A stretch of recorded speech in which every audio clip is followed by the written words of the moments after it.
Доналд Трамп се закани со одмазда ако биде убиен еден демонстрант. Техеран најави брзи судење и екзекуција за сите кои ги нападнале безбедносните сили и владините објекти за време на протестите, додека расте бројот на загинати и приведени во демонстрациите кои го потресува Иран. Вашингтон и Техеран ги зголемија влоговите.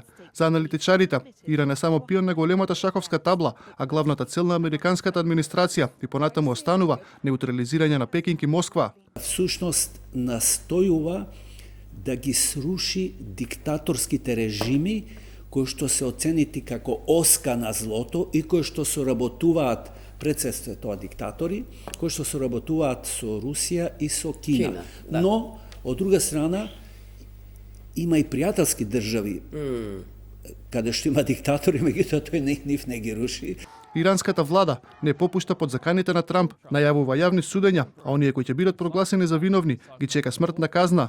Според неофицијални информации, во протестите кои почнаа кон крајот на минатата година, убиени се над 2400 лица, а повеќе од 18.000 се уапсени.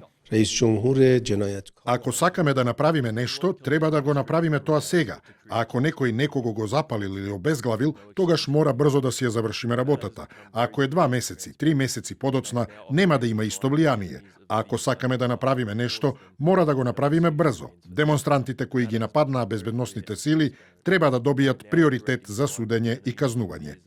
Роднини на 26-годишниот Ефран Солтани, за кого тврдат дека е осуден на смртна казна поради учество во демонстрациите, вела дека досега не добиле никакви информации од владата дали Ефран се уште е жив или не.